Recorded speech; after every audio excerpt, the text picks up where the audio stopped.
Let's jump right into this explainer because Aixtron's Q1 2026 earnings report is an absolute wild ride. If you follow semiconductor equipment, you already know Aixtron is a massive bellwether for the industry. But this quarter, well, it literally had analysts doing a double take. We are looking at soaring demand, a bizarre temporary margin crunch, and massive physical expansion, all colliding at the exact same time. So let's unpack these contradictions and see exactly where this tech giant is actually headed. To kick things off, we absolutely have to talk about this massive Q1 order intake, 171.4 million euros. That is a 30% jump year over year. And honestly, it completely shattered analyst expectations, which were hanging out way down around 123 million. In a market where some semiconductor sectors are flashing big warning signs, Aixtron just reeled in a flood of contracts that fundamentally changes the trajectory of their entire year. So here is our roadmap for making sense of all these numbers. First, we'll look at the Q1 earnings surprise. Second, how lasers are fueling this huge surge. Third, we'll dig into margins, cash, and costs. Fourth, their expanding global footprint. And finally, number 5, we'll break down that upgraded 2026 outlook. Let's get right into it. Section 1. The Q1 earnings surprise. Now, what is really fascinating about this first quarter is the intense tug-of-war between present reality and future demand. Usually, financial metrics all point in the same general direction. But Aixtron, they're practically living in two different timelines right now. While their future orders absolutely skyrocketed to that 171 million euro mark, their current quarter revenue actually took a nosedive. It dropped 47% year over year, landing at just 59 million euros. It really paints a stark picture, right? This is a company awkwardly bridging the gap between older product cycles and an incoming, massive tidal wave of new tech deployment. Section 2. Lasers fuel the order surge. So the big question is, what exact technology is driving this crazy wave of new contracts? Well, it's their G10 reactor equipment. These tools are the absolute heavyweights in optoelectronics, and CEO Dr. Felix Grauert came right out and said that laser-related demand totally blew past all their expectations. We are talking about multi-tool orders hitting all at once from major datacom customers. These companies are clearly in an absolute arms race to build out their infrastructure, and Aixtron is supplying the picks and shovels. And when you break down that 171 million euro pie, the trend is just undeniable. A whopping 70% of that massive intake, so around 118 million euros, came exclusively from their optoelectronics segment. The remaining 30%? That was left to silicon carbide, gallium nitride, and a few others. So this isn't just a minor earnings beat, it's a dramatic trend reversal, and it's being led almost entirely by lasers and datacom needs. This whole situation brilliantly highlights the split personality of today's semiconductor market. On one side, you have this exploding datacom laser market, but on the flip side, you have a temporarily sluggish silicon carbide sector. Management actually noted that SiC tool demand remains pretty soft right now because customers just aren't fully utilizing their current capacity. And honestly, they don't expect a real recovery there until late 2026 or maybe even early 2027. So for now, lasers are absolutely carrying the team. Section 3. Margins, cash, and costs. Okay, time to address the elephant in the room. Running a hardware business means you need pristine cost management, and Q1 definitely threw a wrench into Aixtron's gears.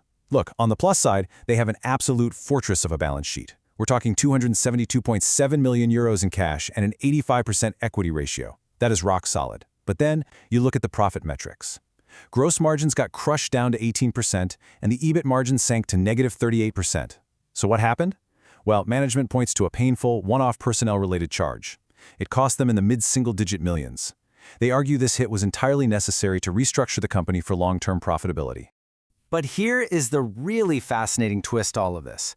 Despite those terrible Q1 margins, their free cash flow actually jumped to 48.5 million euros. That's up significantly from a year ago. So how do you pull off a financial magic trick like generating strong cash flow while simultaneously taking operating losses? Well, CFO Christian Danninger highlighted a brilliant 76.3 million euro reduction in working capital. It's a huge move that proves beneath those ugly one-off charges, their core operations are still fiercely disciplined.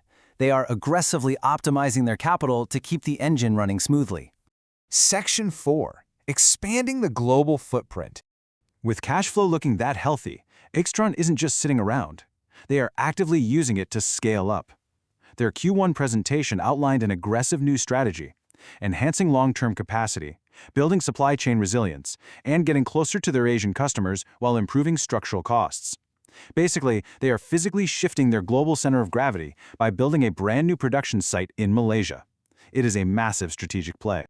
Mapping out this Malaysian expansion shows a seriously rapid scale-up. They are pouring roughly 40 million euros into capex for the new site, starting in the second half of 2026. They plan to have operations running by spring 2027, with the very first shipments rolling out later that same year. And here's the crucial detail that management gave to calm investor nerves. They explicitly confirmed that the startup costs for this new plant will not drag down their financial forecasts for 2026. Section 5. The 2026 Outlook. Building on all that momentum, it seems those early Q1 struggles are officially in the rearview mirror.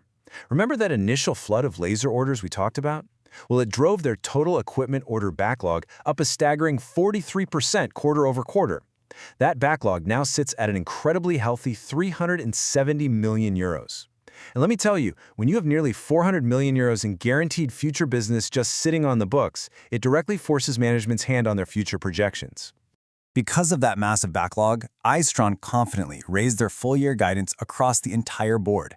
They bumped expected revenues up to 560 million euros, give or take 30 million. They pushed expected gross margins up to around 42%, completely shaking off that brutal 18% Q1 stumble. And they raised their expected EBIT margin to a very healthy 17 to 20%. This effectively broadcast to the market that the Q1 margin pain was truly just a one-off event, and their long-term demand is rock solid. Ultimately, the big takeaway from this explainer is a question of execution. We clearly see the booming demand from the laser sector, and we see this incredibly ambitious roadmap for the new Malaysia facility. But here's the multi-million euro question. Can Aixtron successfully pull off this high-wire act? Can they manage explosive Asian expansion and actually fulfill that massive 370 million euro backlog without repeating the margin stumbles we saw in Q1? Doing that requires a ruthless eye on the bottom line. It's going to be absolutely fascinating to see if they can stick the landing.